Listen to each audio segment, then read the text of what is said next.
Man is a social animal, Aristotle told us 2,500 years ago.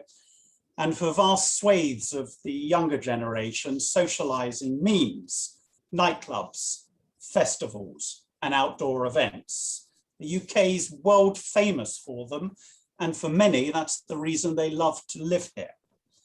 However, since March 2020, nearly 15 months ago, clubs, large festivals have had to remain shut due to the pandemic. We have seen, unsurprisingly, an upsurge in illegal raves, where youngsters have given vent to their desire to socialize and enjoy themselves, albeit irresponsibly. But irresponsibility is a failing of the youth that many of us will be sympathetic to, and perhaps more of us will empathize with. The economic impact of the lockdown on the nighttime economy has been devastating. The All-Parliamentary Group for the Nighttime Economy, something that one of our panelists, Mike Keel from the NTIA, played a leading role in. But the parliamentary report that was published in February of this year came out with these key findings. Without urgent government support, nightlife businesses face extinction, I quote. And that will see urban centres become ghost towns and hobble wider economic recovery. Some 85% of people working in the sector are considering leaving the industry. Businesses in the nighttime economy had on average made 37% of their total workforce redundant, and that's despite furlough. In the nightclub trade, that rises to 51% made redundant. The nighttime economy contributes some £66 billion per year to the UK economy. As a sector, it is the 5th largest industry in our country. It accounts for 1.3 million jobs and 8% of the UK's total workforce. In addition, there is a vast supply chain of sole traders and suppliers alongside who support thousands of freelancers and auxiliary businesses, and the sector, the report says, is a core pillar of our economy. Some 60%, 60% of town centre revenue is generated after 6 p.m. A recent study cited in the parliamentary report by the Centre for Economics and Business Research indicated that for every £1 in turnover generated by the arts and culture industry, in which nightlife is a central part, it was found that an additional £1.17 in output is supported in the wider economy. UK Music estimate that for every £10 spent in a live music venue, a further £17 is spent in the local community. So the economics of the reopening could not be more important.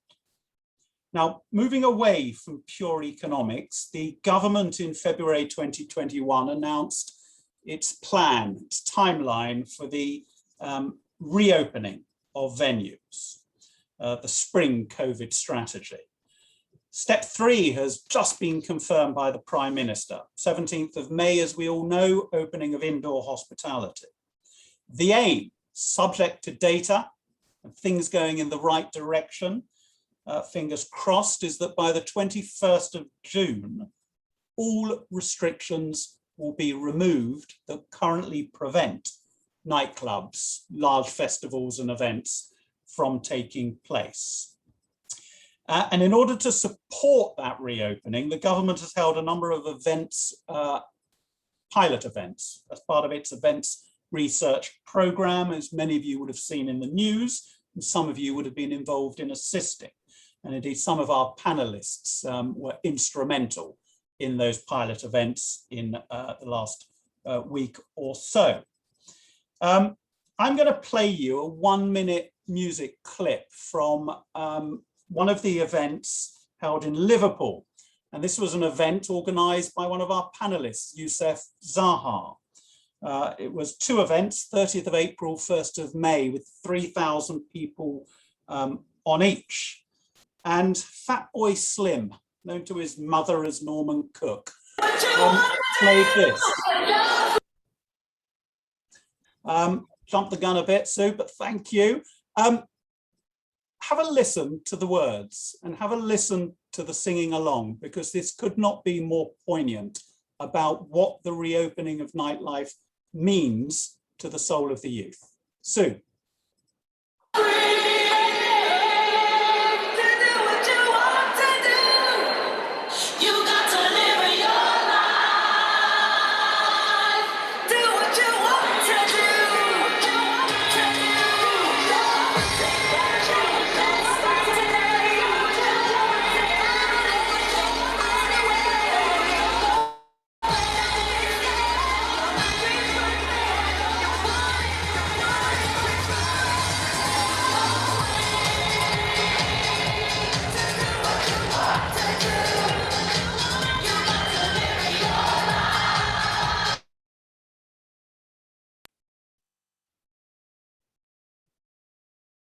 Okay, Sue, I think we can probably stop it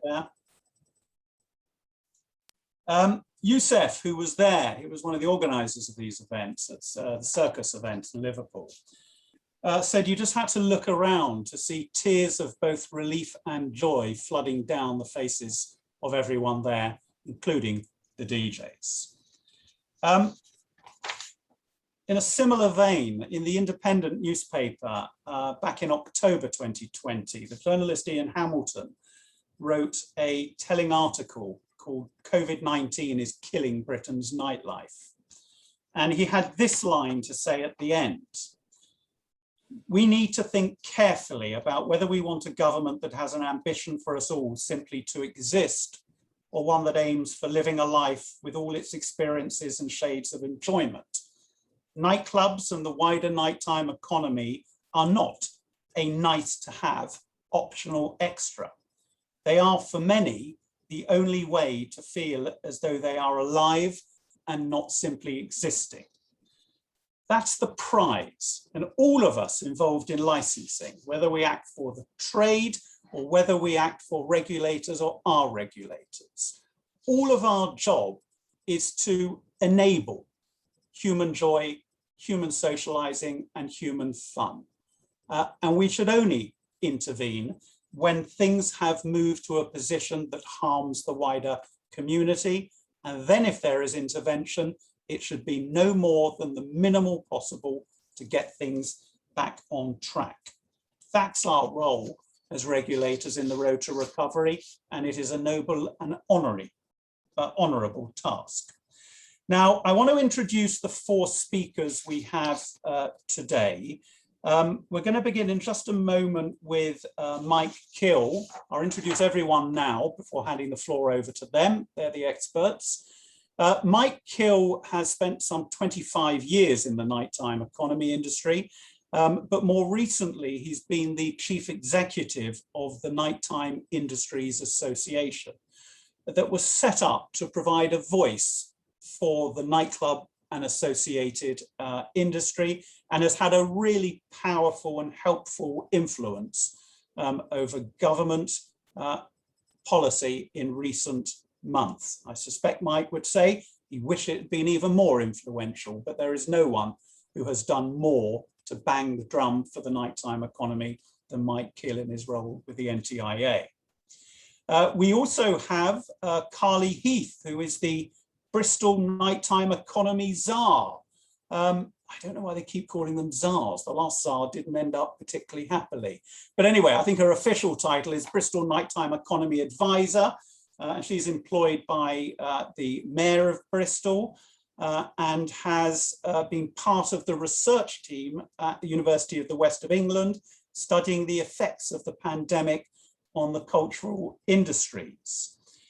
We then have Melvin Ben, who is probably one of the doyens of festivals in the UK. He is the managing director of Festival Republic, whose festivals include Reading and Leeds, Download, Wireless and V, Latitude, the Berlin Festival, it goes on and on. And just for luck, between 2001 and June 2012, Melvin held the license and operational control of the Glastonbury Festival. Melvin also, through Festival Republic, hosted one of the government pilot events with 5,000 people attending that event. Finally, last but not least, we have Youssef Zaha. Now, Youssef is the mastermind and founder of Circus Nightclubs. He is a DJ, producer, club promoter, and music aficionado. His club night circus events began in Liverpool in September 2002, began as a small house party, but became much, much bigger. And it has achieved legendary status in Liverpool, London, and cities around the UK, and I rather suspect out of the UK too. He hosted the event from which you saw the short video from Fatboy Slim playing Ultranates Free. And that was in the city's Bramley Moor Dock Warehouse with 3,000 people on 2 nights. They have a wealth of expertise, knowledge, and ideas. So what I'm going to do is I'm going to give the floor to each of the speakers in turn, just to give us their impressions. Please do put any questions you have in the Q&A, and I will make sure that those are put to the speaker at the end of their presentation. We think this session is going to have much wider appeal beyond those who could make it this afternoon. So we are recording the session. So be on your best behavior. Right, I'm going to start with Mike Kill from the Nighttime Industries Association. The floor is yours. Thank you, Gary. And I just want to say first and foremost, a huge thank you, not only to Youssef and Melvin, who are on the call, who have instrumentally, delivered these amazing events over that opening weekend, but also to Rich McGuinness, who is Youssef's partner. The way that it was delivered, the way that I mean, you've got to bear in mind that this has been built up since last year, and I know Melvin has been a huge driver of 100% capacity events, which I think has been fundamental to things moving forward, particularly with the likes of DCMS and BEIS and government as such. So hats off to all involved in those pilots. Very difficult circumstances, very difficult protocols to fulfill, but they were done so professionally, and I believe that's going to go a long way to the government understanding what we can deliver as an industry, and it sets the bar moving forward. One of the key things that I think that definitely the nighttime economy, and I'll speak solely about that as sort of expertise, but one of the challenges that we've suffered from over the last 12 months is a lot of misconception and ill-informed decision-making based on nighttime economy and what it represents. As Gary alluded to, there are several sets of nighttime economy in terms of the operators that fulfill the role between the 6 p.m. and 6 a.m. Sort of time period. We have primary nighttime economy, which are operators that take all of their revenue between those hours. We have secondary nighttime economy, which is about operators that take the predominance of their revenue between those hours and then operate outside of it. And then we've got the tertiary businesses, the supply chain, the people that rely on that industry so that they can sustain their sort of livelihoods and their position, which are a range of businesses, from takeaways to taxis to fashion, taking into account tourism, etc. And the biggest commodity that we have, which have suffered relentlessly over this period, is the workforce. Those freelancers, those contractors that are fundamental, that talent pipeline that at the moment we're concerned there aren't going to be gaps within. And we're finding very clearly that there are some considerable challenges around employment. And I've addressed this in the press many a times, that the likes of the security resource, and some of the professional sort of engineers and behind the scenes sort of contractors and freelancers, as well as talent. There is this huge concern that there is going to be a gap in the pipeline moving forward, which our industry, and I know the events and festival industry, are very concerned about moving forward. And that doesn't come into the point where we start talking about equipment, which I know is another issue, which I'll leave to Melvin to possibly bring about.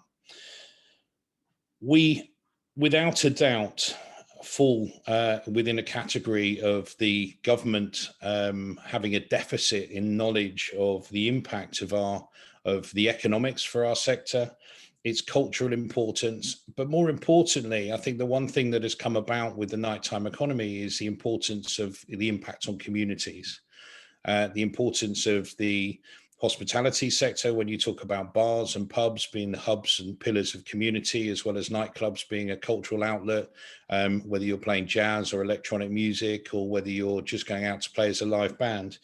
We're starting to see the importance of those, and that's resonating amongst the communities and the population right the way across the UK as we sit now.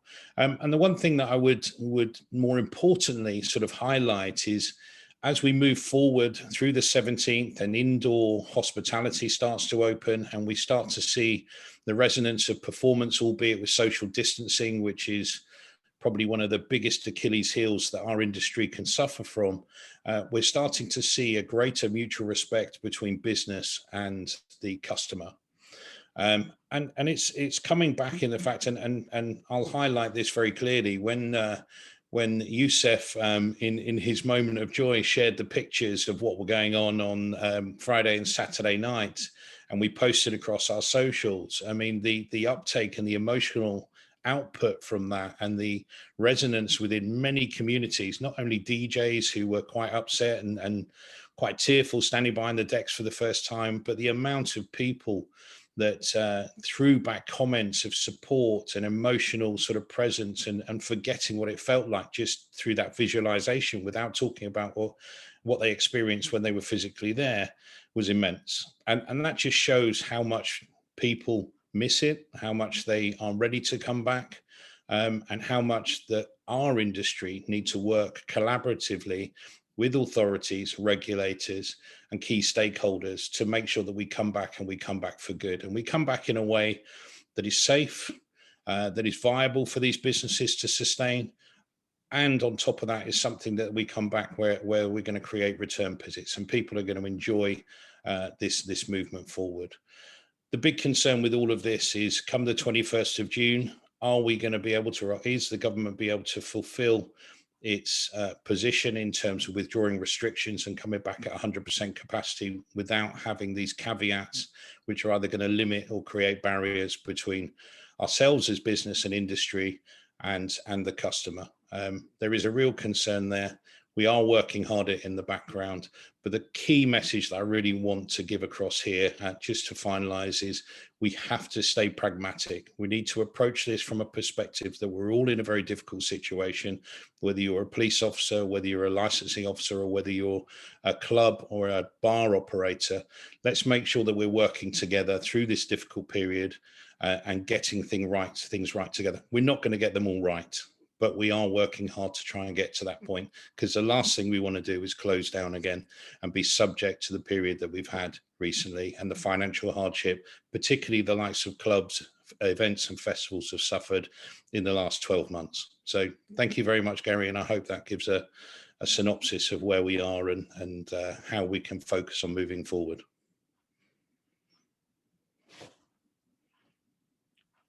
Gary, you're on mute. There you go. That's going to be in the OED this year, I think. You're on mute. Mike, tell me what you think for your industry, how you think the industry can best be assisted by the regulators, by the local authority, by the police.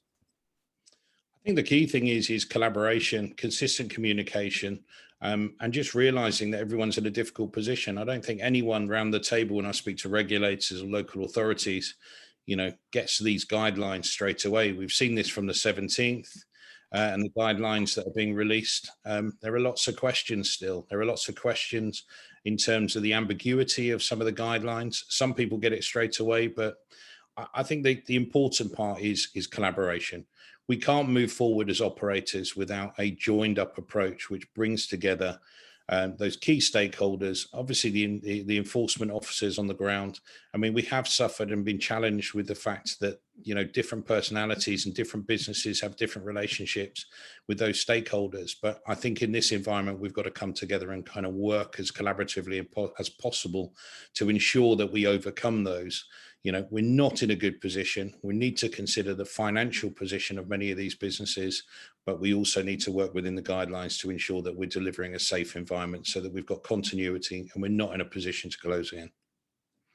Thanks. And economically, I mean, we've seen some pretty major headline companies go to the wall, like Deltic, for example, going into administration.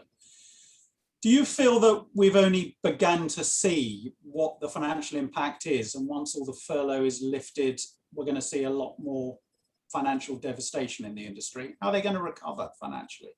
I think there are some big sort of pitfalls or cliff edges coming.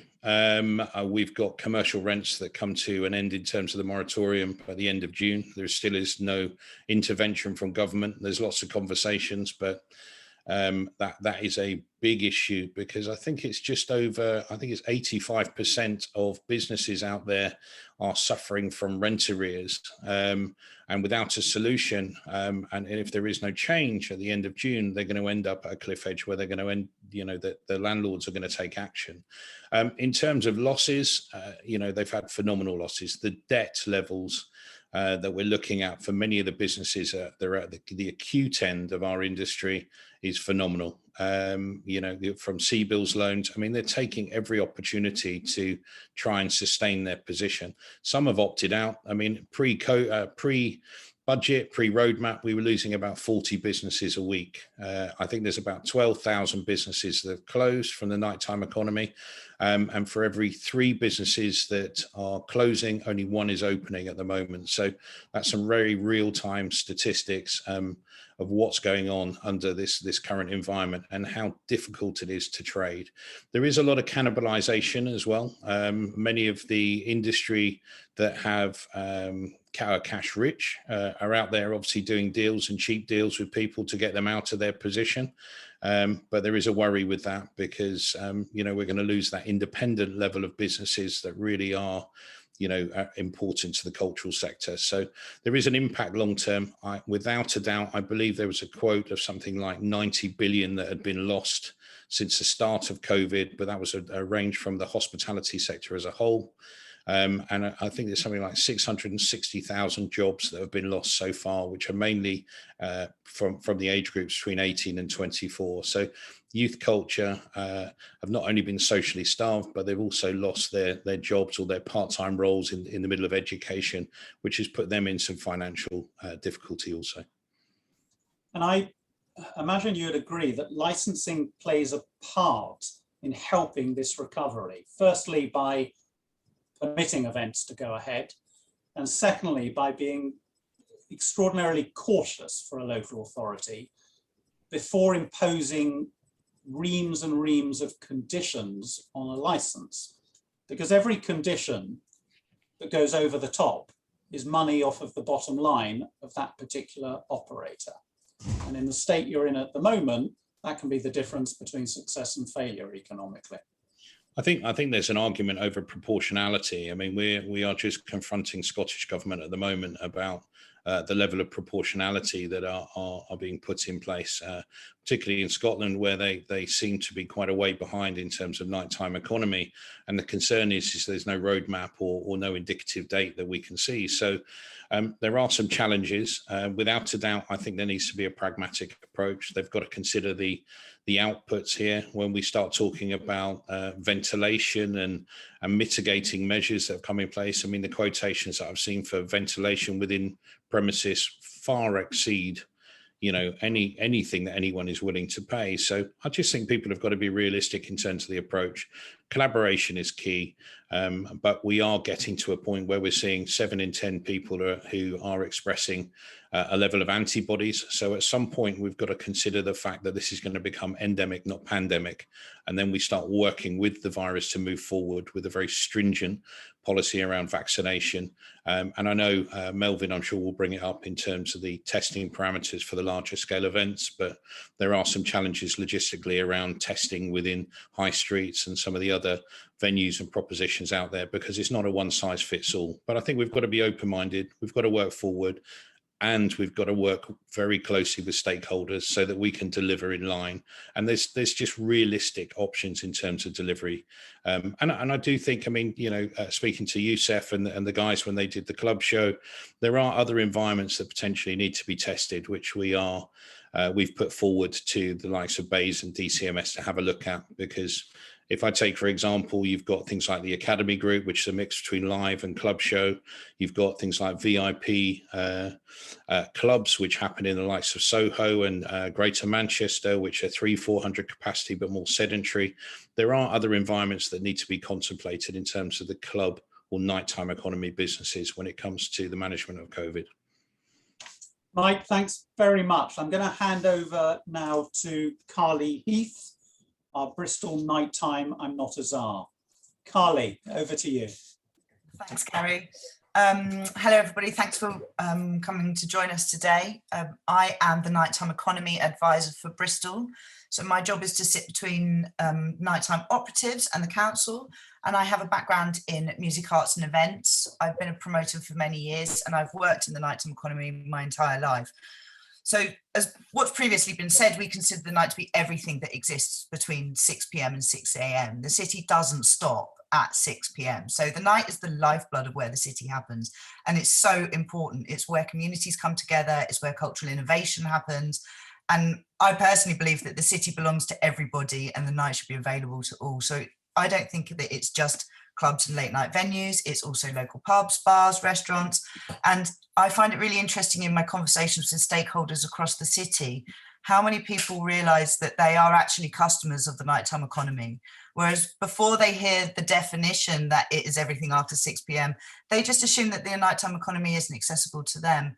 So I'm really keen to make sure that venues, pubs, etc. are welcoming to all of the populations of a city, particularly for older generations and those with access needs and marginalised groups. And in Bristol, the nighttime economy is absolutely enormous. 34% of the Bristol population work within the nighttime economy or its subsidiary parts, 91,000 jobs. This is in 2018, which is the last year we have data for. We have well over 100 clubs and live music venues. We're into the hundreds for pubs, bars and restaurants. And it's also worth noting that we are a festival city. We run hundreds of temporary events in the usual summer. We also organise some of the biggest festivals in the country from the city. There's lots of the Glastonbury team that live and work here, Boomtown, those sorts of things. So what we're kind of focusing on at the moment is we're really hoping that pubs, bars, clubs, restaurants can return to be profitable. We're really hoping that patrons are going to return to the sector, that creatives are going to return to the sector, that we haven't hemorrhaged talent from the night. Our priorities are to be focusing on reopening safely. We're doing things where we are trying to pedestrianise certain areas, helping people be able to have street licenses so that they can get their patrons to outside. But we're really focused on trying to reinstall some confidence amongst patrons of the night. So thinking about how authorities can help us and help the city to reopen. Mirroring what Mike just said, it's about collaboration. Like, you guys need to be a facilitator to help things get open and work in collaboration with those licensed operators. And mostly like notice that actually these nighttime operators, they've had a really difficult year, and some of them, their mental health isn't as strong as it would once have been. They're not as resilient as they would once have been. So pick your moments when to do the walk around and to go and speak to people. We had an incident in Bristol on the bank holiday weekend where the licensing team went round for a site visit of a pedestrianised seat that's been temporarily pedestrianised at 5 p.m. on Friday of the bank holiday weekend. And it just caused havoc across the community. As soon as one site visit happened, it went around the Facebook group of all of the pub and bar operators. And it caused a lot of worry just across the whole of the city as to whether they would be able to work the bank holiday weekend that they'd so been desperately looking forward to. So any kind of last minute conversation, communications isn't really helpful for operators. So really to kind of keep that in mind and make sure that that we're working really closely together through operatives and you guys in the licensing regulation teams. And that's all I have to say right now. I'm sure I'll be able to answer some questions.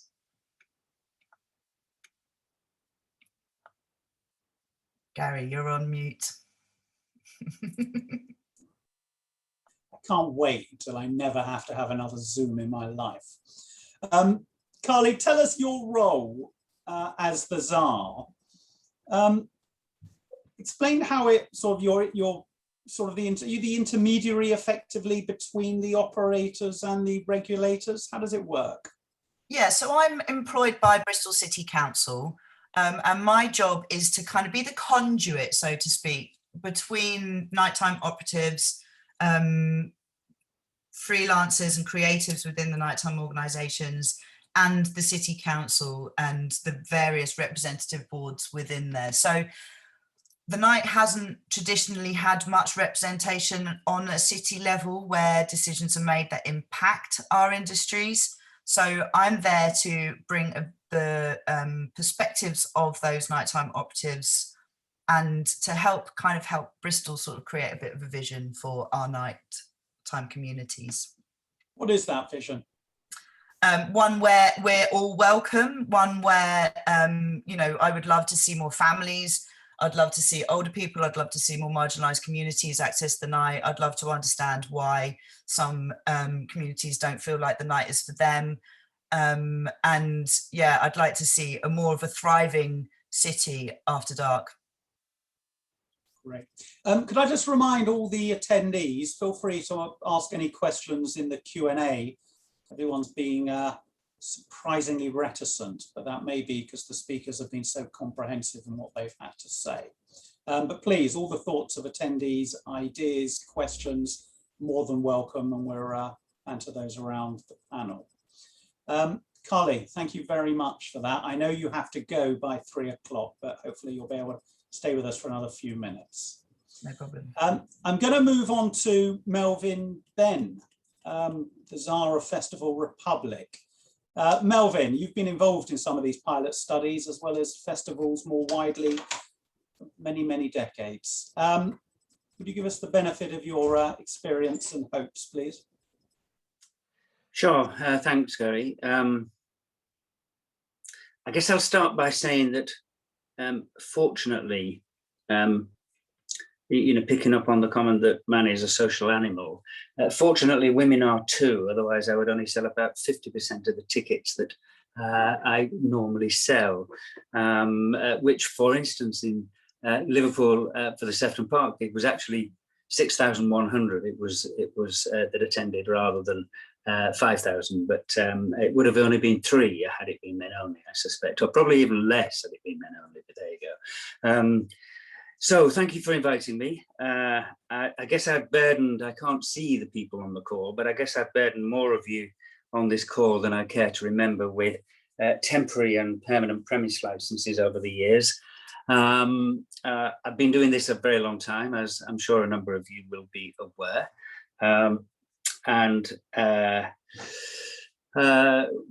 wear 2 hats. I'm the Managing Director of Festival Republic and I'm a Director of Live Nation UK. And between us, between the 2 hats that I wear with 1 or 2 other people, we sell around 15 million tickets per year in the UK. And that's a little more than the...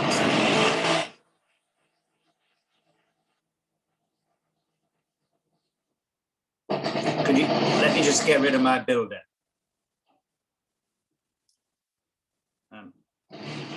1 second.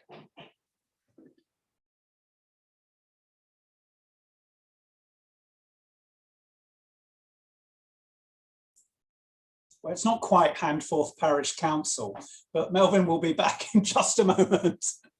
Melvin. So apologies, I've had the builders here since September. Today is technically their last day. I didn't think they were going to be doing any drilling, but yeah. So between us, we sell about 15. Within Festival Republic and Live Nation UK, we do about 15 million tickets a year, up and down the country, up and down the UK, and that's a little more than the Premier League. And we are therefore keeping many of you busy across the country at varying times, really. We're different from football in that sense of it, because we really can't survive on broadcast or streaming income.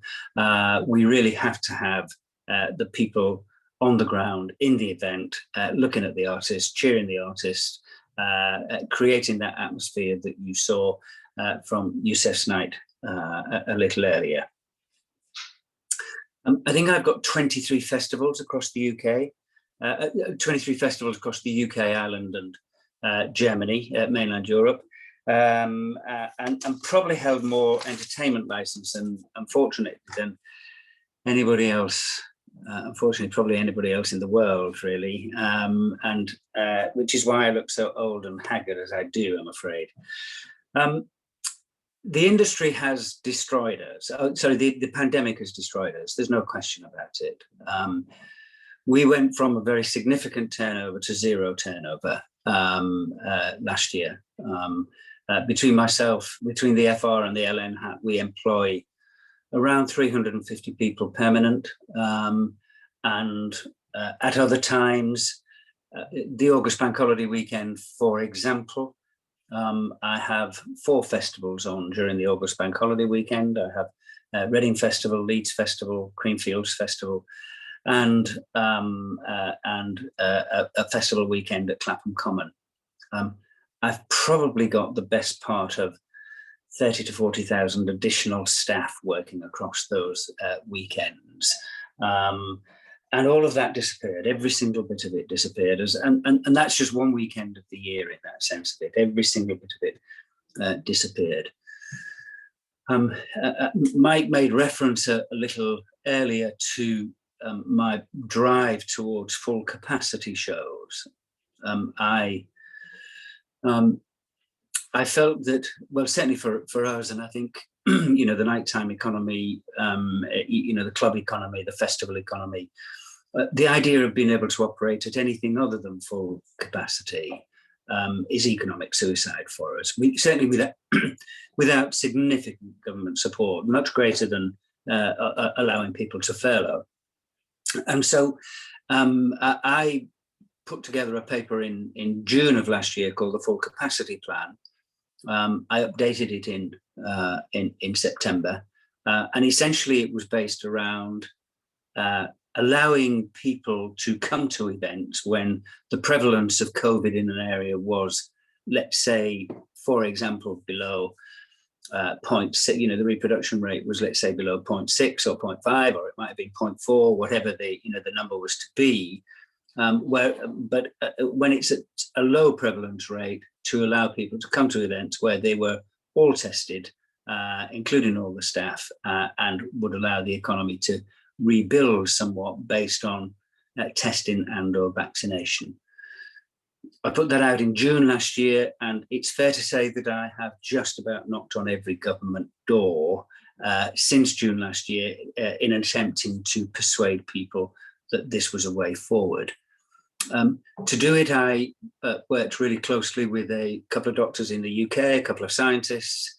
I worked really closely with Stanford University in the US, Chicago University, the University of Tartu in Estonia, and Imperial College. And I got ethical approval in Estonia and in London from Imperial College to pilot these shows, to pilot the concept of full capacity, even outside, even in the closed down pandemic terms.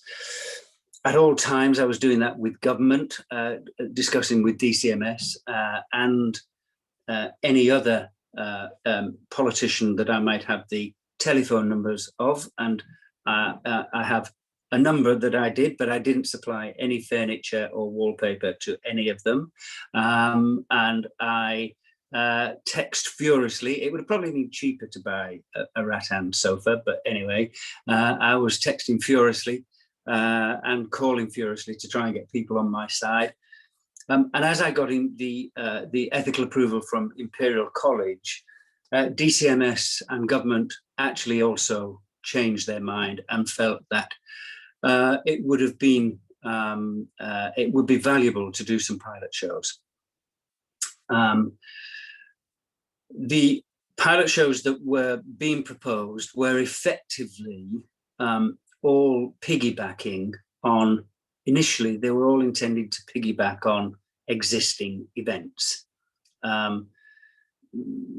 4,000 people at Wembley Stadium, 300, 400 people to start with at the Crucible in Sheffield, et cetera, et cetera. And they were sort of trying to do that, I think, in the main, to do it at minimum cost to the DCMS.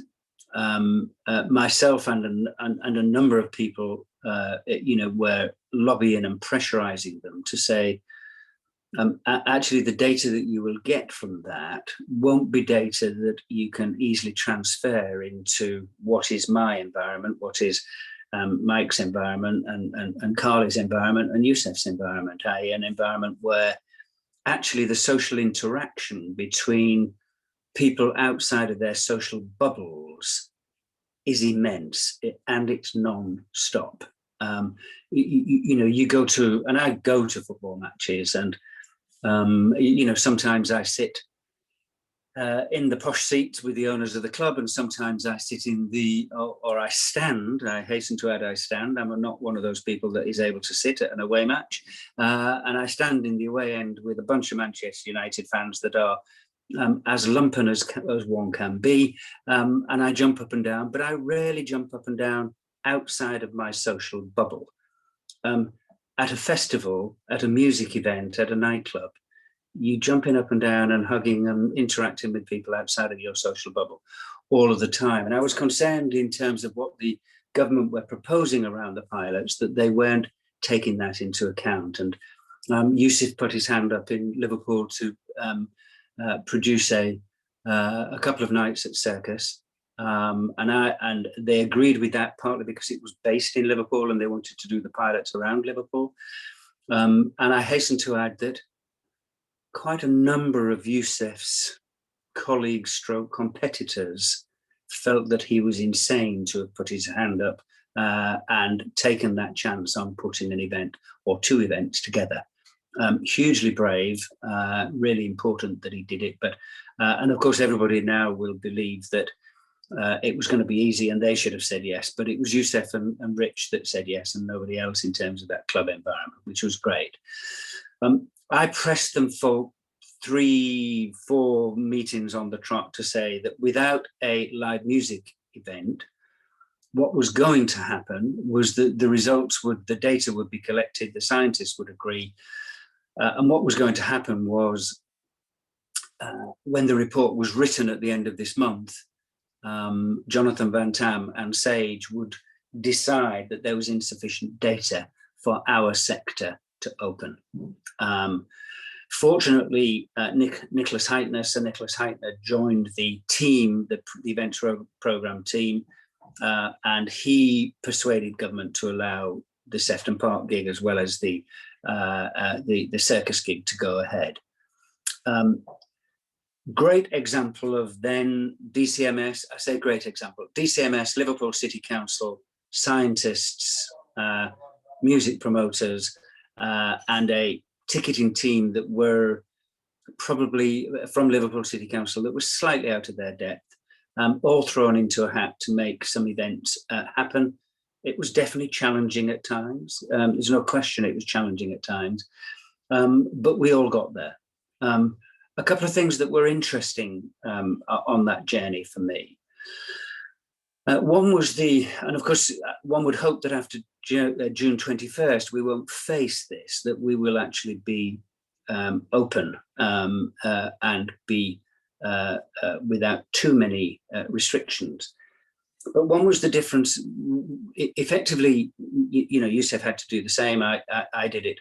We had two operations going in some respects in terms of, and I'll talk about the Sefton Park gig. We had the pilot show, and we had the test, the scientific test of the audience, but that was just of the audience. So only the audience were part of the scientific test. None of the staff, none of the crew, none of the bands, none of the security, the bar staff, the food traders, none of those were part of the test.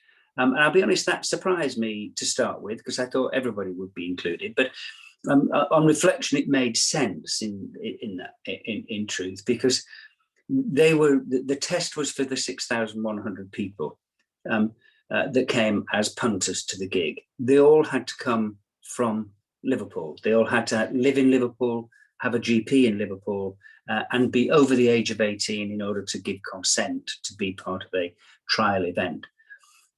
That was really valuable and really important, because the intention was that after the show, 5 days after each show, so last Wednesday for the Friday night for Youssef, last Thursday for the Saturday night for Youssef, on Friday for the Sunday at Sefton Park, we asked all the punters to go back and do a PCR test, to submit a PCR test, so that the scientists could work out what impact on spread there may have been as part of that.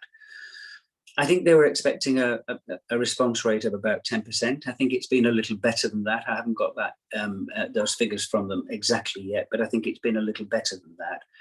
But the truth is, because everybody lives in Liverpool and has a GP in Liverpool, even if they didn't do that 5-day test, the likelihood is that should they be suffering from the symptoms of COVID, during the course of the 2-3 weeks, or 2 weeks in particular after the event, they would register that with their GP in Liverpool, and they would be able to monitor that across the city to see whether there's been any increase in the COVID spread. So that I think did work, and will work, and I think will give great data. We know that one or two people came to the event with the virus, and I had a conversation with one of the SAGE scientists on Friday about this, expressing my absolute horror that somebody had been found to have come to the event with the virus, and to my astonishment, he was delighted that somebody had, because the last thing that he wanted and the other scientists wanted was that the events pass off with nobody coming, no spread, and then they would have no data. So actually, by ensuring that people, not ensuring, but the fact that people came with the virus will give them data to be able to measure about the potential impact as it spreads in the community. So really important for us and for them. We will get the results, I hope, somewhat unofficially on Thursday, Youssef, in a meeting I think we're going to have on Thursday, and officially at some point later in the month, I'm sure. The other part of the Sefton gig, and obviously the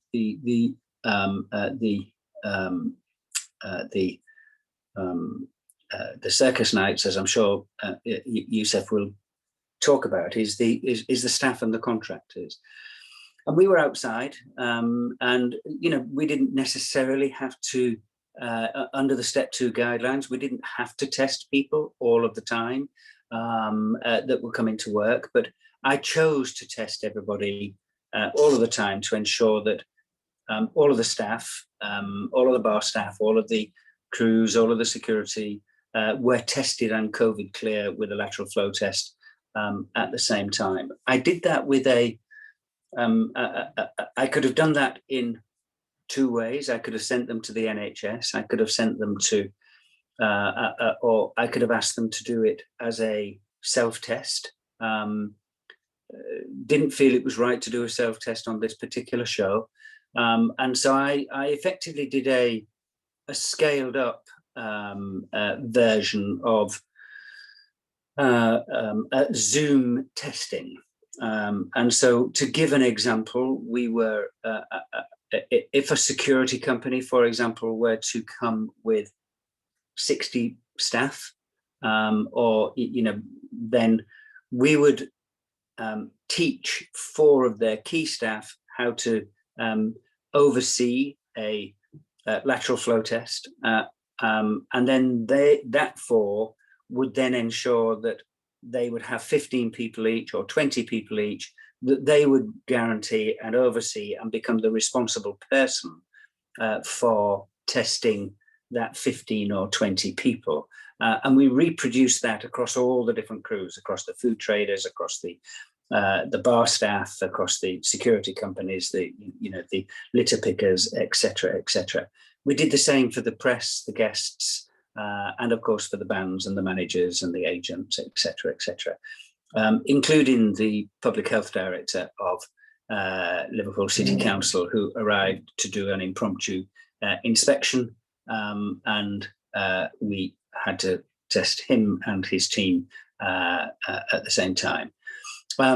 So that was really quite an interesting thing and gave us a good demonstration of how we could scale up a mass testing program if we needed a mass testing program. We had a pass, an electronic RFID pass system connected to your, for all the staff, connected to your COVID status, and that worked particularly well. It can be refined, of course, it will be refined, and we're sharing all the learning that we got from all of that with the rest of the industry. I guess I've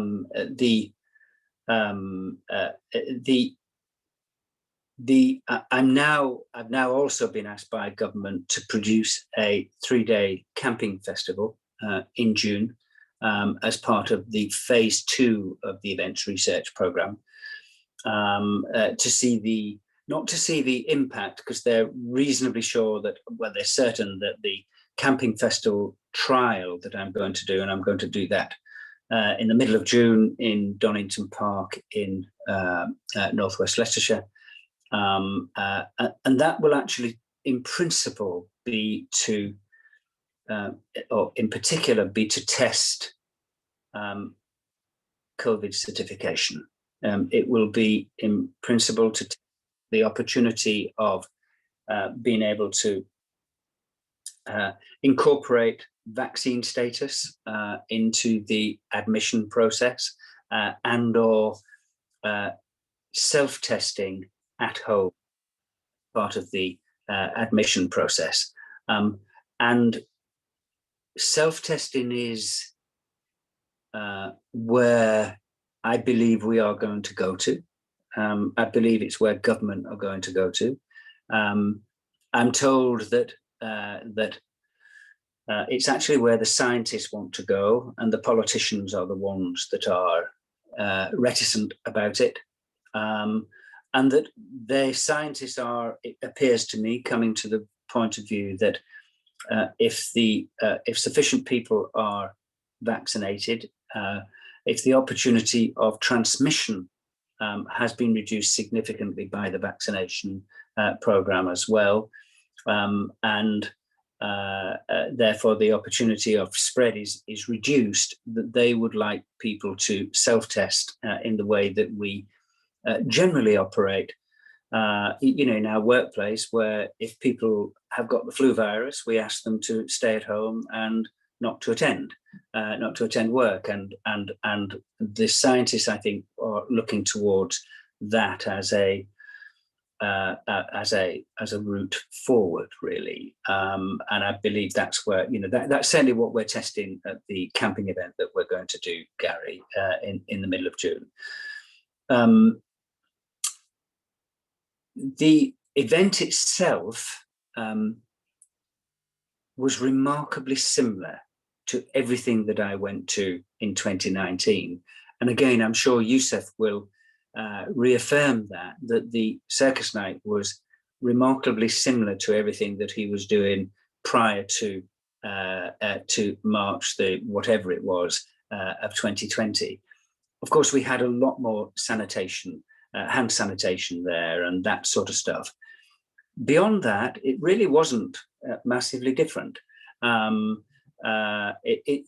We, by and large, operated the festival as we always operated them. And again, the moment I got to Circus to see Norman Cook, as his mother calls him, on the Saturday night at Circus, I was able to shake it. Well, I literally, as I walked through the door, every single security person and other promoters and Rich and Youssef and everybody just shaking hands. We were behaving normally, and I think it worked. And I think that is the future that we have, and the future is going to be based on COVID certification and self-testing at home. The danger that we have continued, that we as a events industry, the club industry to a lesser extent, if I'm at risk to say that, is the lack of insurance. We have significant capital expenditure on every single major event. It cost me £20 million just to put Reading Festival on, for example. If that's cancelled the day before or a few days before, as happened in Australia at the Blues Fest at Easter this year, and I have no insurance, I really do financially collapse. And that is the single most important outstanding thing for me. I think the government are close to finding a solution to that.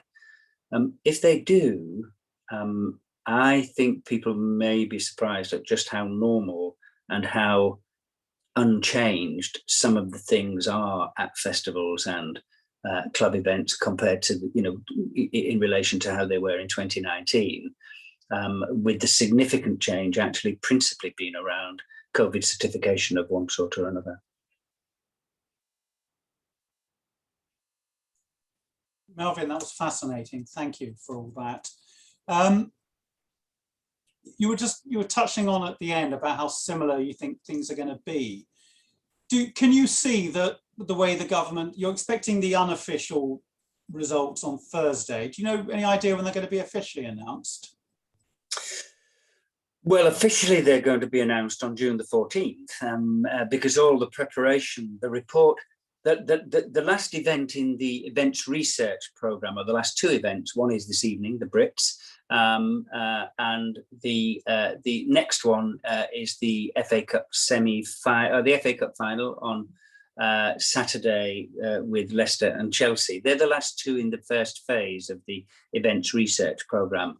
The scientists have until the end of, actually, I think they've got until either the 22nd or the 27th of May to finish their report to go into the Prime Minister's office in preparation for his June 14th statement on, full opening.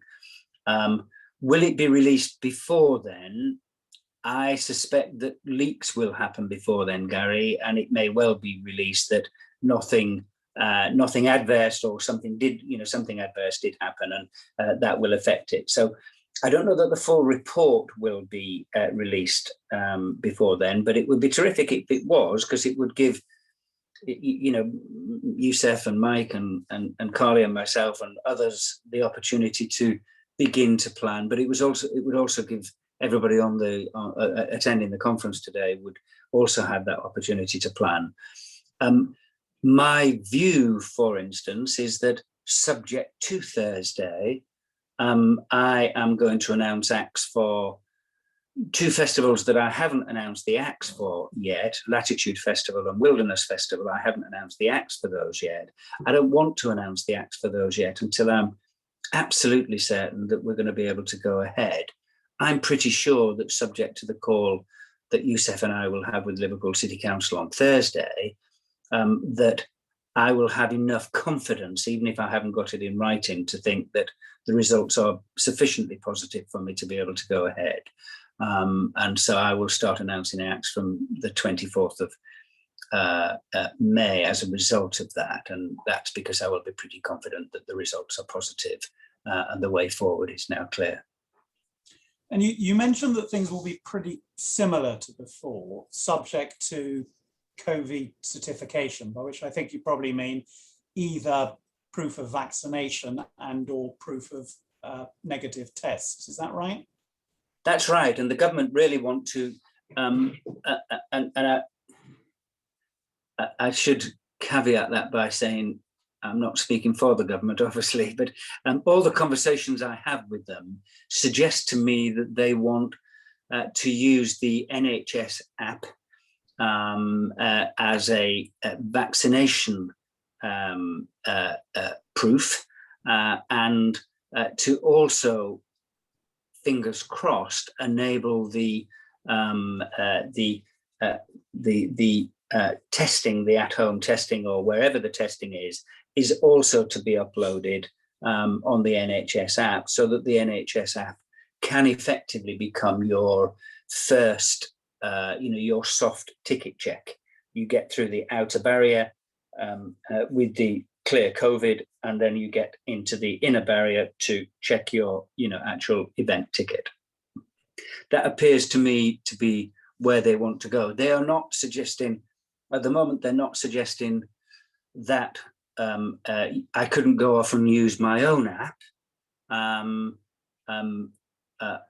certainly some of us are considering that, but they are saying that they believe the NHS app will be capable of carrying that information and work perfectly well. Well, there was, when the idea of COVID passports were first raised, I know there was a dichotomy of response in the industry. Some were adamantly against it for both principled and practical reasons. What's your attitude towards COVID passports? Well, I mean, in that I was proposing effectively a COVID passport in June of last year in my full capacity plan, and have not changed my mind on it. For me, it seems eminently sensible, as long as it is not discriminatory. And when I say as long as it's not discriminatory, it means, we have to be able to, and we are in the main trying to refer to it as COVID certification. As long as it allows for those that have chosen not to vaccinate, or those that are unable to vaccinate because of medical reasons, or indeed those that have got some immunity from having the disease within the last 6 months, as long as it also enables them to participate in everything that they want to do, then to me it seems a really sensible thing to do. Again, as long as it's appropriately used.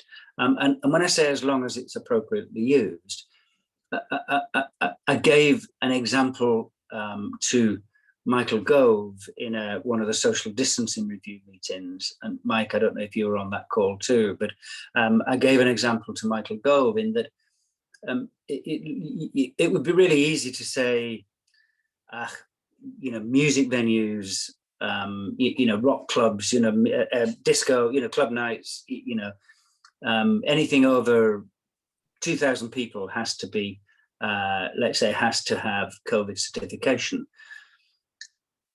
I would argue against that. And for me, let's say you took the Royal Albert Hall as an example.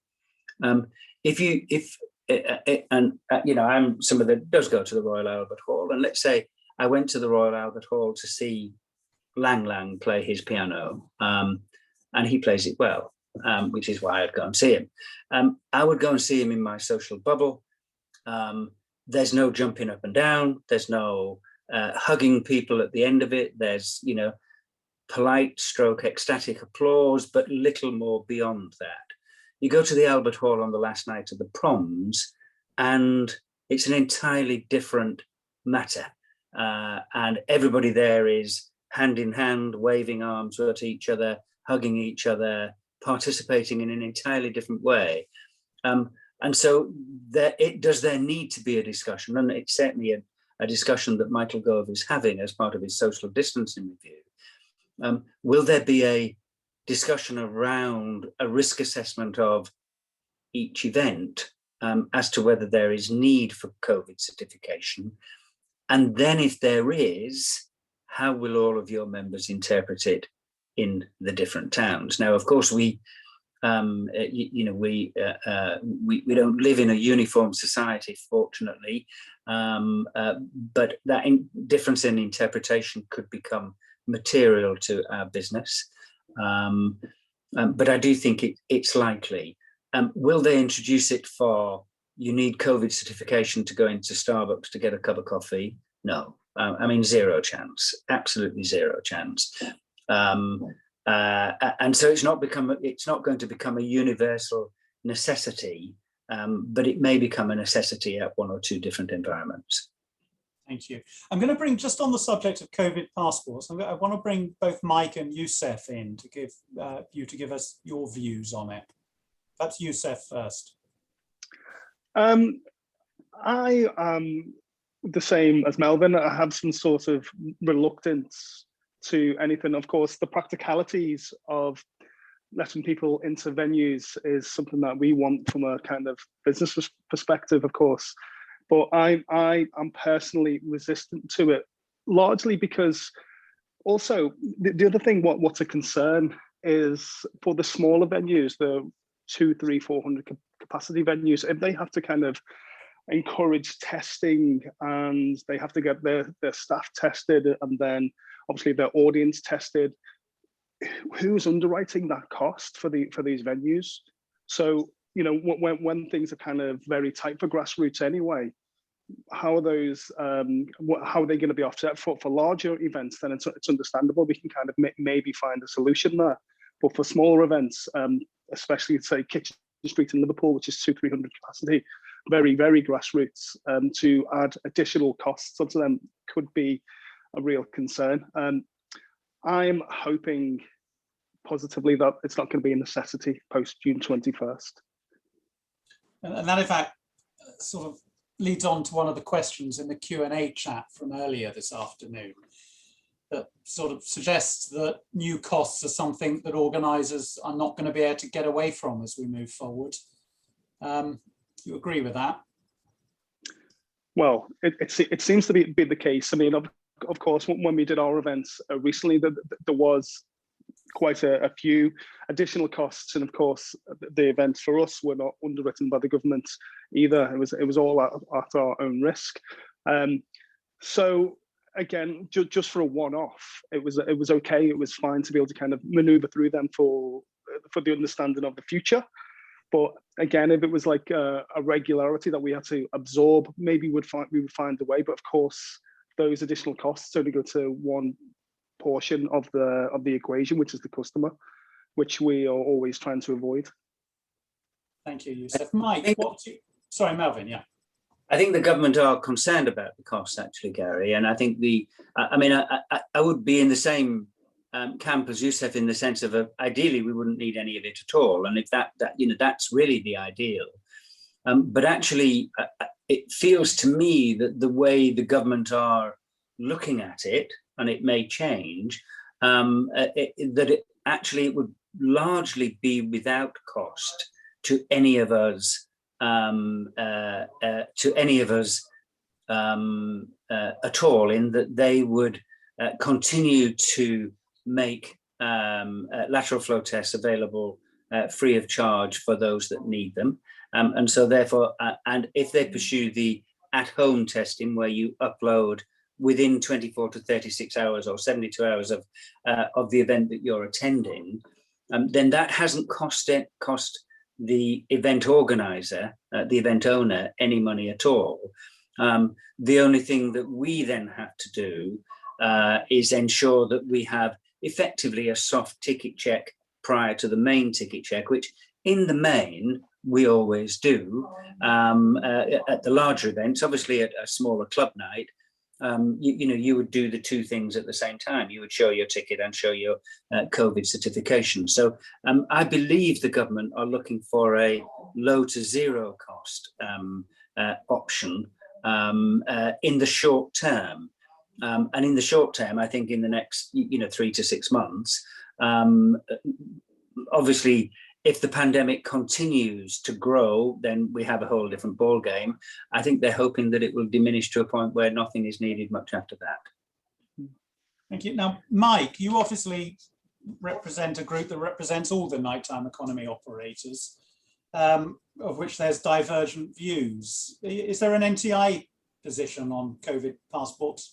I mean, we're pretty pragmatic. I think there is a reasonable position to understand some of the, and as Melvin has highlighted, when you look at some of the bigger capacity shows for them looking at COVID status certificates, when you start looking at the bars, pubs, restaurants, through to nightclubs, there is contentious issue on at what point that would be introduced, at what size. I mean, we've just seen France, I believe, put in 1,000 cap. For anything under 1,000 cap doesn't need it.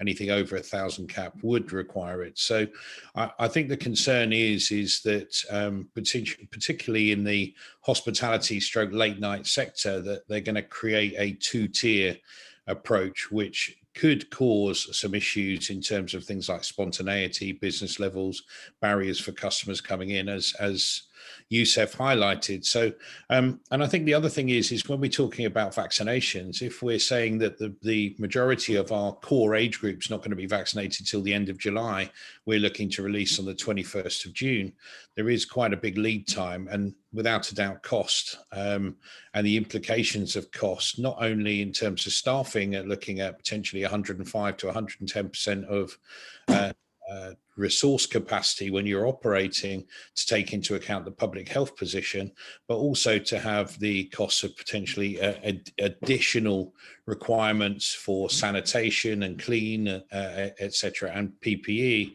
are going to culminate and sit on top of businesses that have been presented with such hardship. So I think the government have got to be realistic of what can be delivered. Lateral flow tests are very, very difficult in certain environments. I do believe, and I speak quite heavily with the Institute of Occupational Medicine and some epidemiologists and scientists outside, similar to Melvin, but they're talking about long-term, potentially looking at antibody testing being the result, which is a periodic testing mechanism. Lateral flow test was always a short-term solution. So I think there's more to come with it. I understand where the government is. They're trying to look at resolve, but public opinion at the moment is wavering, and it's split most of the industry, being quite honest. And there are reasons around discrimination, divisiveness. If you can imagine coming to a nightclub, it's tough enough as it is, standing on the front door, seeing whether someone is intoxicated, then asking if they're of age. And then your next question is, have you been vaccinated? There are then 3 contact points that potentially could become quite divisive, that concerns people in particular, and putting staff at risk. But we also understand how important it is to be safe and to make sure that we're fulfilling the public health requirement to move forward. But it has to be proportionate, given the vaccination rollout, given some of the figures that are coming out, and the pilots, which, as Melvin and Youssef will allude to, have been very positive and feel that they're moving in the right direction and are very comprehensive and been delivered professionally. I would hope the government have got a level of confidence with our industry and with the vaccination rollout that we can get to a point of starting to manage this appropriately, rather than being over sort of risk averse and potentially just putting things in place for just from concern rather than the science and the medicine. I just want to pose a question to all the panelists, and that's that with some justification, the nighttime economy industry has been complaining that they have essentially been the whipping boy for the government and the pandemic restrictions. So, case of nightclubs, the very first to close, and it looks like the very last to reopen. But I'm sensing from what you've been saying that you think finally the government is taking the NTE seriously and is doing what it can to help. Is that your sense? It was probably me that said it in the press, to be honest with you, because I've been on the government's back for a while about it, and quite happily put my hand up and expressed that it was me. I'll be honest with you, I think once the APPG report came out early this year, it really brought about an understanding of the impacts, because it was a 360-degree approach. So we looked at freelancers, employers, employees, and customers, and 20,000 people as part of a survey can't just be ignored and pushed out. And the presence really made a difference. We saw nightclubs being, for the first time, apart from in a narrative of exclusion, being brought into the Prime Minister's speech. And we've continued and brought about things like the task force for nightclubs within Bays, where we're sat amongst like-minded people. So I think there is definitely a level that we brought ourselves on, without a doubt. There's a lot of work to do. There's a lot of misconceptions, and I'm sure Melvin, myself, Youssef, many people that have sat with government have been fighting this understanding. I mean, when you talk to government, and I'm sure Melvin will sort of reinforce this, when you speak to them and they say, look, festivals are selling out, why do we need insurance? And I said, because they don't understand escrow. They don't have money in their pocket. They're still committing, and it's a real worry. So I think for me, without a doubt, we have been subject to undertaking a position where they just think that we're a sweaty room with music being played. And I don't think they understand the diverse environments that are represented by our sector. And they have taken little or no time to really understand that.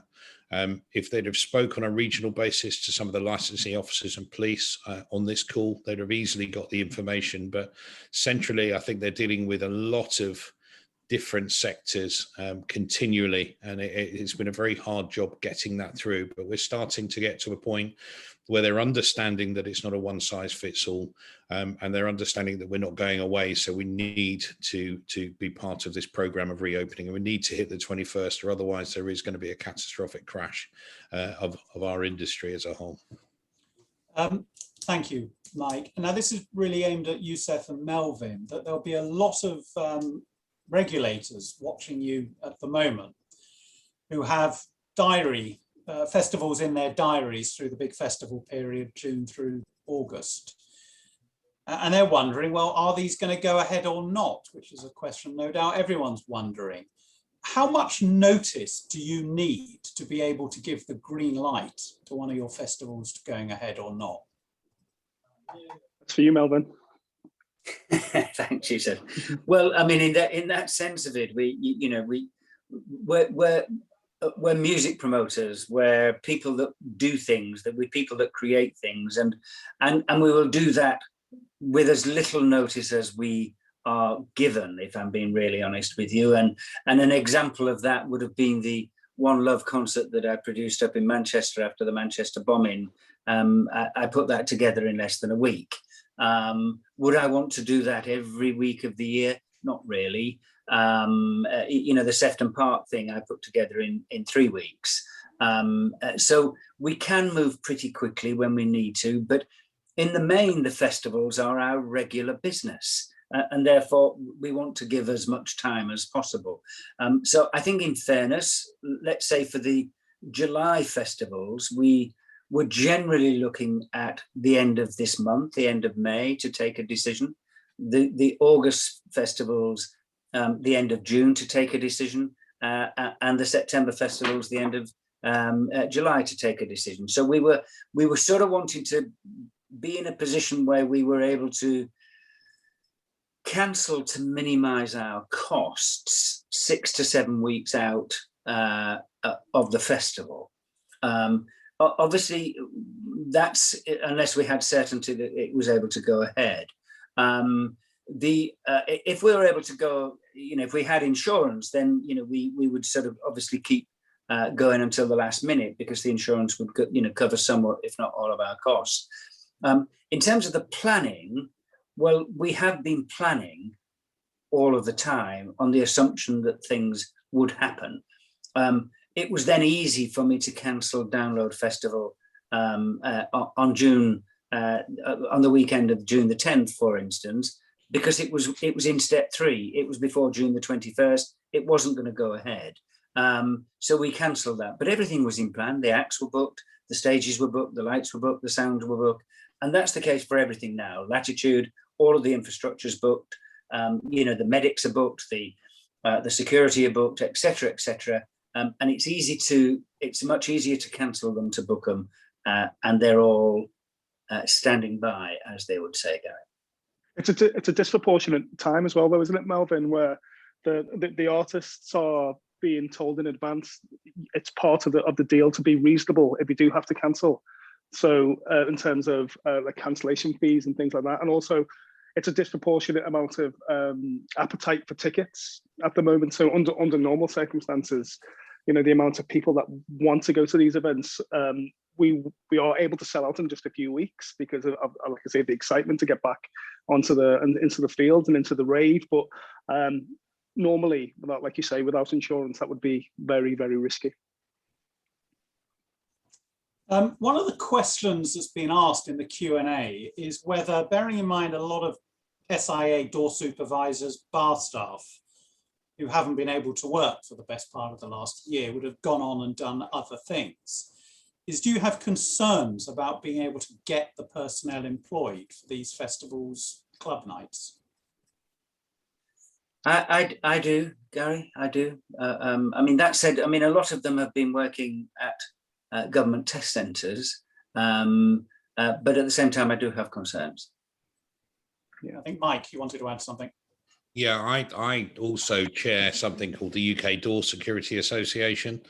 And we've recently, I mean, we've done a lot of work over the last 2 or 3 years. There has been an ongoing issue with door security for nighttime economy in particular, because what's gone on is the pay rates and the availability of hours have been a huge challenge. So we seem like we're losing quite a few people.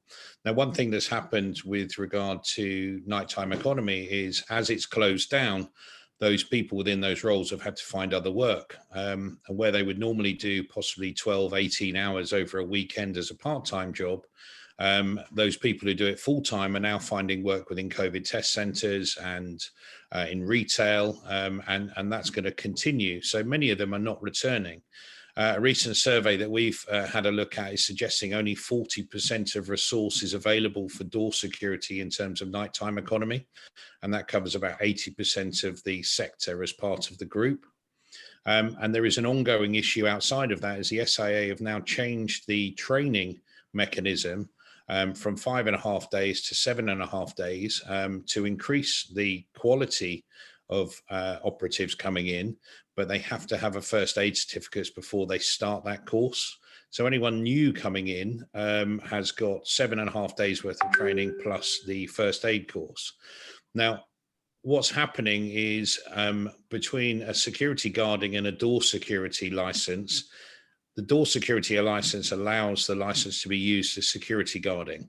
But SG doesn't allow them to work within door security. So everyone who applies for a door security license.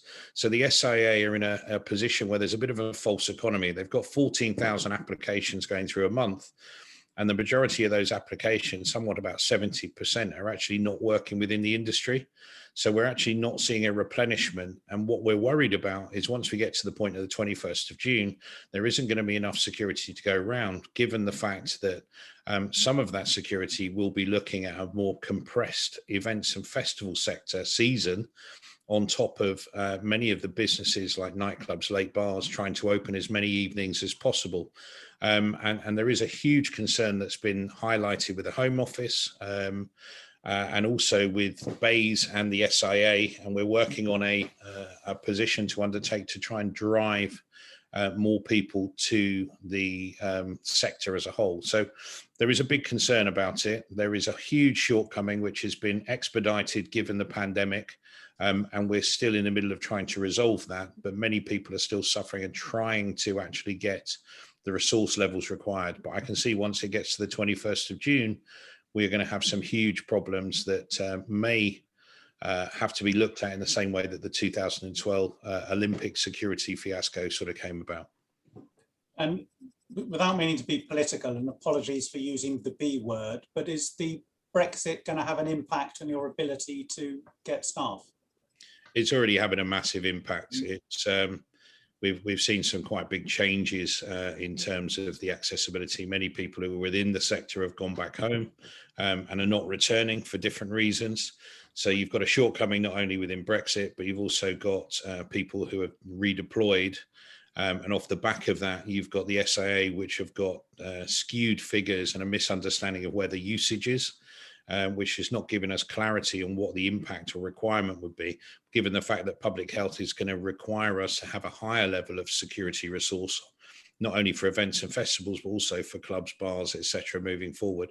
And some of those bars and clubs have got requirements within their license, which means that if they don't fulfill that, they're not going to be able to open. Or the other option is the cost of resource is going to go up, which is, in turn, going to cause higher costs to operate. Thank you. And Melvin, I think you wanted to come in. Yeah, just the Brexit thing, I think, Gary, is it's absolutely enormous. The issue, the reduction in, casual staff is massively significant. And,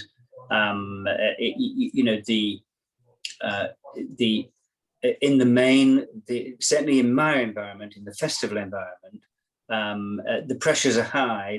The wages are pretty decent on a daily basis for stage builders, humpers, riggers, that sort of stuff. It's a great opportunity for people from countries where the economy is less robust and the earnings are less robust to come in and make good money in a short period of time, and then go back. And that opportunity has gone. And I think the impact of Brexit is going to be huge on us, absolutely huge, certainly from a resource point of view. And therefore, then it becomes, as Mike said, a cost point of view, because we will have to pay more for what in effect British workers to do it, who don't particularly want to do a lot of the stuff. Thank you, Melvin. I'm going to bring in Yusuf now, and then I'm going to, after that, we'll have a sweep of all the further Q&A questions that have been posted. So Yusuf, bringing you in, the man behind the circus events of a couple of weeks ago. Yeah, hi everyone. Hi Melvin, and thanks Gary, thanks for having me. Yes, just to give a bit of a backstory and people that may not know me, my name's Yusuf. I'm a DJ, producer, promoter from Circus in Liverpool. I've been on the road as a DJ for over 25 years and running Circus for over 18. As Melvin alluded to earlier on, I did put my hand up to Liverpool Council quite some months before the pilots in Liverpool got the nod. I kind of went knocking on the door at Liverpool Council suggesting surely there's got to be some sort of event exit strategy to be able to get back into the realm at some point. I kind of displayed, my business partner, Richard McGuinness, who is like absolutely excellent in what he does. And of course, our production team, Sam Newson, and our health and safety guy, Eddie Grant, who is equally, they're all absolute first class in what they do. So with that in mind, I tried to explain that hopefully when the pilots happen, could we get the nod? And the conversation went quiet. But as Melvin said, Liverpool got the nod eventually, that the conversation started. And I suppose you are right, Melvin. I was quite brave, really, to be able to kind of put my hand up and say, because the responsibility of it all to put it together, and like you say, in such a short period of time, 3.5 weeks, it's difficult enough with just having the typical stage set up, because Bramley-Moore Dock is just an empty warehouse with no water, no electricity. We have to kind of bring everything onto site, and it's an enormous location. But that is one consideration that we're used to. But that is almost like the iceberg equation. That was what was going on above. But underneath the water, there was various daily moving target conversations with, like you say, Health and Safety England, the scientists, Liverpool Council, and everybody trying to maneuver around to kind of find what was going to be the best solution for difficult tasks on a day-to-day basis to be able to get over the line, because there's such a range of, like I say, moving considerations to be able to get people to agree with, like data moving around from the NHS to the ticket quarter. Like you say, again, Melvin, to quote you, we do feel that ticket quarter may have been underprepared for the avalanche of considerations that they had to meet. But I have to say, once all those things came into fruition and into line, the event couldn't have been more spectacular and more enjoyable and fantastic. It was interesting that the audience, one thing I want to make clear is when they came on the other side of the wall of Bramley Moor Dock, they were really calm and patient and almost kind of prepared, because we've all had to kind of deal with the rule of 6 and the new COVID conditions over the last year. So people were kind of very patient, disproportionately patient, actually. I see even when they come in for the searches, everyone was calm, and the atmosphere and the air was complete coolness by everybody. There didn't seem to be a rush or anything until they got on the dance floor, and then they immediately let rip. And in terms of, they were shouting, "Thank you," because I played the first set as well as the peak set on the first day and then the peak set on the second day. But people were coming up to me and saying "thank you" and giving me thank you cards and showing like appreciation and screaming, because they were genuinely so happy. We thought there would be some sort of trepidation or resistance to being in an audience of 3,000 plus people, but those inhibitions were genuinely left at the door, which was really encouraging to see that people were prepared to kind of put the effort in, have the lateral flow test, get ready for the event, and just leave the past 14 months and the trials and tribulations and difficulties that we've all faced, they were left at the door, which was great. Another thing is, you know, of course, the community I wanted to talk about as well, about electronic music. Just from my viewpoints of the last 25, 30 years, the connection is something that needs to be kind of, you know, focused upon too. Because if you look at my phone, most of the people that are on there I've met through music, and that is reflective of most people that I know. I've gone to festival events, to rave parties, to live music. That's where we've built up our community. So to have that back, even for just a 48-hour period, and 72 with Melvin's event, it was really, really significant. Another thing that was very important, which amplifies the importance of putting these events on and how important the music scene is in the UK and around the world, was the coverage. We knew, or I knew, that there was going to be some quite amplified media attention. I wasn't ready for 6 or 7 billion engagements in terms of, it was every major news story around the world permanently for 36 hours or 48 hours, just while those events were on. Everyone, CNN, Bloomberg, the New Yorker, New York Times, all the UK media channels, everybody was absolutely fascinated. What we did in Liverpool with Circus and Festival Republic resonated throughout the whole of the UK and beyond. It was like a real light at the end of such a difficult and dark tunnel. And speaking of collaborations, what you said earlier, guys, was part of the collaborative process wasn't just the promoters or Liverpool Council or the scientists.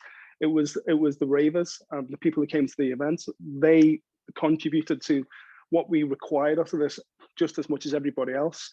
I have to say, in terms of with my DJing hat on, which is what I do best, it was, out of being on the road for 25 years, it was my singularly most important and significant moment, for all sorts of reasons, not just the fact that we were open, the pressure leading to that moment, in terms of the difficulties that I faced over the past 14 months with, obviously my circus business stopped, my DJ business stopped. I've got a small record label called Circus Recordings that essentially went to sleep because it is stimulated by the other two things.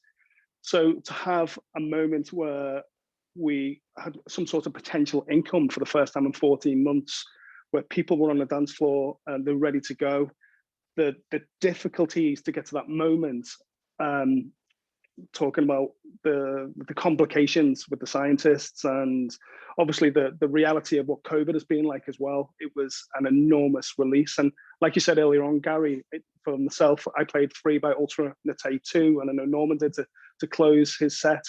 It couldn't have been a more poignant, effective anthem for the whole of what we tried to do. Now, we would really like to kind of use the data to be able to move forward and get to June 21st positively. And I really hope that this conversation that we're going to have this week has, we have contributed in some small way to be able to get to that position.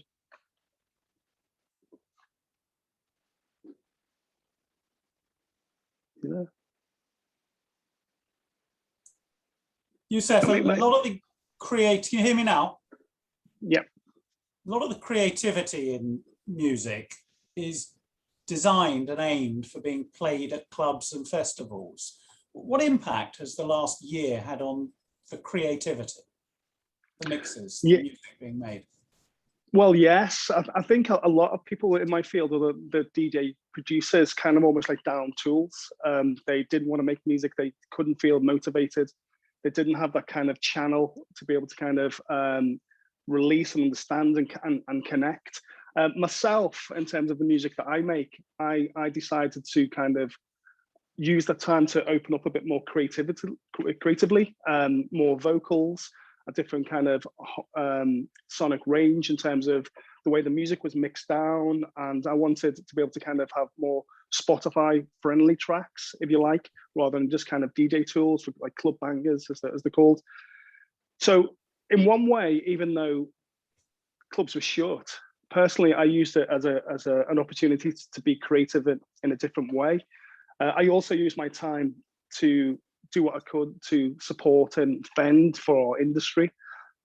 There was a point last September when I'd run out of patience with waiting for government support, which never came, by the way. So I just used my time and effort, connections and energy to be able to kind of do what I could to get support. And that that crusade, if you like, led to the pilot events in Liverpool. So it went from kind of one idea all the way through hundreds of hours of effort. And eventually it came to that moment when I played free. So eventually it's been a really creative and difficult, but I have to say satisfying period in my life. It's reported, Youssef, that Shakespeare wrote King Lear and Macbeth during the lockdown of the Globe Theatre in the plague. So we can expect something of similar quality, I hope, coming out in a few coming months from you. No pressure. I have to say, though, you know, in terms of my touring career and circus, last 18 years, there's no question at all that was the highlight that weekend, because of the difficulties we've all been through. But it was just electric to see people's smiling and like highly energized, enthusiastic faces and teary faces as well, teary eyes. It was beautiful. It really was. I just want to round up with some of the questions in the Q&A, and this is both to Youssef as well as Melvin. Mike, I think, has fallen into a big hole that's opened up in his lounge, I imagine. Waiting to see if he can rejoin us. First question is, how has the panel's experience with working with regulators who invariably understand event management and working with public health who, with respect, I pause there, whenever a lawyer in court says with respect, he means the exact opposite. But with respect, working with public health who are not normally as experienced and may seem more risk averse compared to your existing relationships. So I think that means, are you having trouble dealing with public health who are public health experts, but they're not event organizing experts? And how do you try and close that gap? Maybe Melvin or Youssef? Well, briefly, I will say all the kind of experts from all walks of government life very quickly became reasonable for us. They listened to our expertise and we listened to theirs, and we found solutions on a daily basis.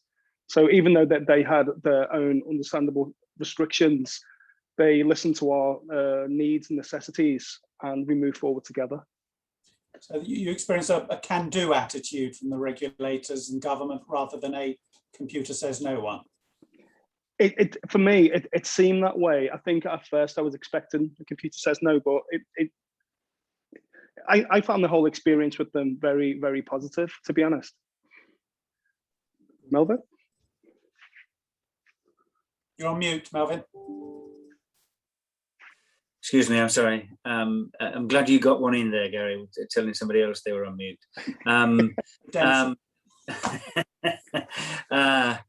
Yes, I mean, in respect of Liverpool, the truth is they couldn't have been more on board. They were absolutely fantastic. They were 100% can do. Going forward, of course, is where the concern is. Public health in general are not involved in the SAG process. The SAG meetings that my team have been having for the various events up and down the country, we have obviously been incorporating public health into those discussions.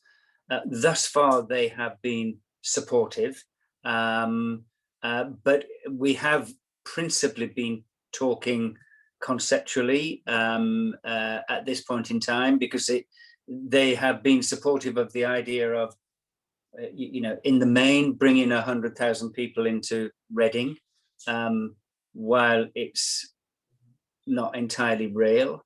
Will they be as supportive after June the 21st? And the belief is that it's entirely real. I hope they will, but they will be looking at it in an entirely different perspective to that of the regulators, the licensing officers, the environmental health officers. My view is that Public Health England are working very hard to, well, I know they are, because they're asking me to assist in creating a framework that all the regional and local public health directors can adhere to and work to, so that it gives everybody the reassurance. So I'm trusting that they will be as can do as the licensing officers generally are, Gary, but that does remain to be seen. Thank you. The next question in the Q&A is looking at some of the mechanics behind the contracts you have. It says, out of curiosity, I'd like to know a little more about the contracts with the equipment providers. Are there now COVID clauses in contracts that if you cancel before a certain point, there will be no charge to the organisers? And if that's the case, what's the average period you can cancel without incurring costs? And whether similar sort of COVID conditions you're finding in agreements to hire an area of land? Areas of land, no. In lots of ways, that seems, we're certainly for me, we're in pretty long-term arrangements with all of the pieces of land that we use, or and in some cases own. In terms of contracts, yes, there are COVID clauses in all of them now, with little or no payment incurred by us in the event of cancellation. And it isn't about a period of time. We've staged it from a drop dead date. So we would say either we're not going ahead, there's no money, or you're going to be on site for 10% of the time or 40% of the time, etc.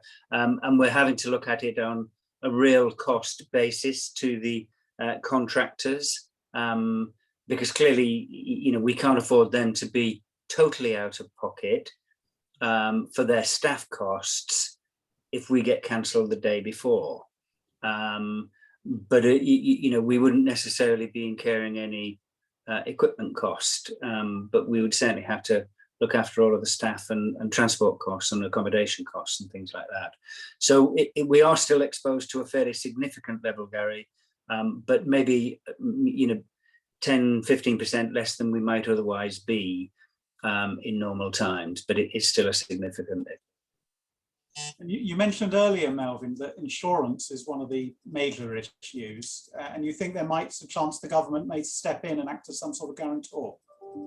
It does appear that way now, and I think, in fairness, they've held a firm line on not being willing to discuss it until they had a view about whether events were likely to happen or not. I think they are now increasingly of the view that normality is going to return, or as close to normality.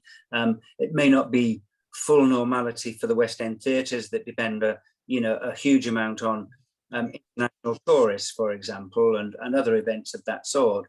But in the main, full normal, I think the government believe full normality is returning, and in that context, they're considering. They're not confirming, but I'm close enough to some people to know that they are now discussing it proactively. The final question in the Q&A, and we're going to wrap up shortly. Does the panel have a view as to open events? By which I mean I think it means non-ticketed events. Now, bearing in mind, you're not obviously going to be able to have COVID tests enforced. What's your view on that? Are those going to come second, or can those come at the same time as ticketed events? Really don't know, because the infrastructure to put something like that up is just, it's more risk. Everything needs to be like ticketed, I suppose, because economically, are you talking about like free events as such? Yeah, I don't know. You've got Tony. Yeah. I think it just means events you could turn up to. In other words, without having to I see. booked, is my reading I see. of the question. I see. Well, I really don't know. I think that follows on, like Melvin said, from June the 21st, when we got the nod, if things are going to be back to normal, which it feels, well, I'd use the word optimistic. I was using the word cautiously optimistic a few weeks ago, but I would say things are looking very, very positive going forward. So hopefully, that said, most of our tickets are bought on a phone anyway, so buying a ticket on the door is almost like a thing of the past for us, largely. I think from my point of view, Gary, I think by and large, free events tend to be funded by local authorities, and they may be firework displays, they may be, switching on of the Christmas lights, they may be, any number of things, and